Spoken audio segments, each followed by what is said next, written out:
మన ఆత్మ గౌరవాన్ని దెబ్బతీసే వాళ్ళకి ఇదే చెప్తాం. సముద్రం ఒకరి కాళ్ళ దగ్గర కూర్చొని మొరగదు, తుఫాను గొంతు చిత్తం మనడం మెరగదు, పర్వతం ఎవడికి వంగి సలాం చెయ్యదు. నేను పిడిగినంత బట్టే కావచ్చు, కానీ గొంతుకితే ఒక దేశపు జెండా కొన్నంత పొగరుంది.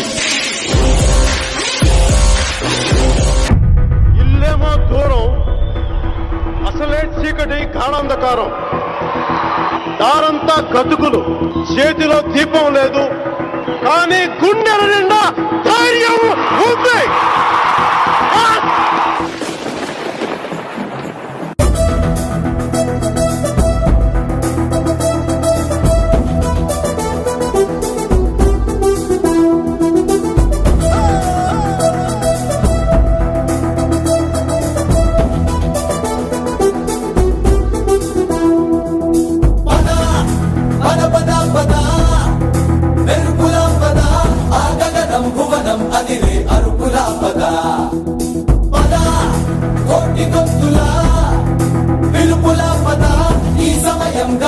మలిచే మలుపులా పద, ఏ ధర్మం కోరే సత్యాగ్రహమై పదులుగా పద, సంక్షేమం కూర్చే సేవా గుణమై అదనుగా పద, ఏ పిడుగుకు బెదరని సాహస యోగుడివై పద, తెరమరుగులో నిలవని వేకువ సూర్యుడివై పద, ఏ చెంగు కొంకు లేని జన సైనికుడై పద.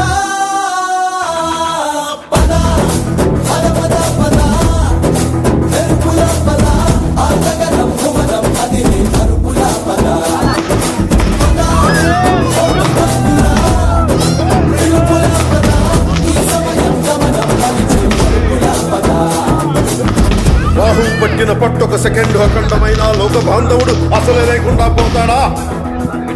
మూర్ఖుడు గడియారంలో ముళ్ళు కదలనీకుంటే ధరాగమనం అంతటితో తలకిందైపోతుందా?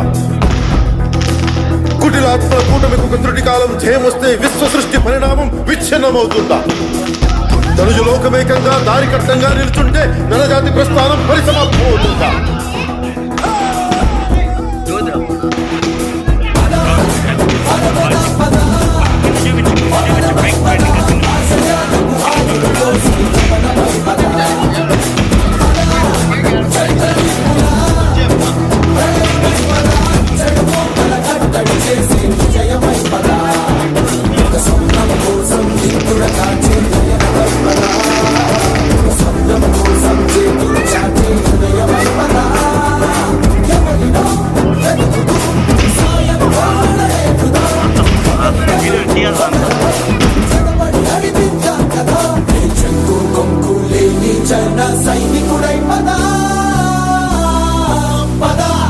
కలలు కను కలలు కను, వర్తమానాన్ని ద్వేషించే వరకు కలలు కను, నీ కలలను తొక్కుతూ నడుస్తున్న కాళ్ళని ఖండించే వరకు కలలు కను కలలు కను కలలు కను.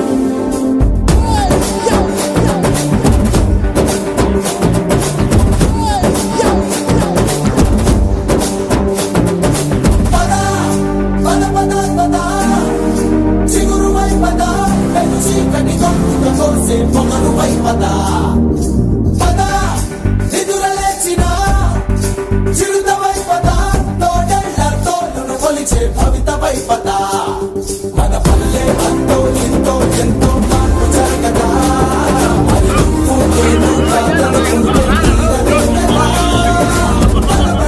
యువశక్తిగా అవినీతిని ఉచ్చమటలు పట్టిద్దాం పద, గుంపు లేని జన సైనికుడై పద. సూర్యుడి నుంచి సూర్యుడు 24 గంటల దూరం, మనిషి నుంచి మనిషికి 2 గుండెలే దూరం. అడుగు గ్రామం నుంచి సంగ్రామానికి ఎన్ని తుపాకులు దూరం.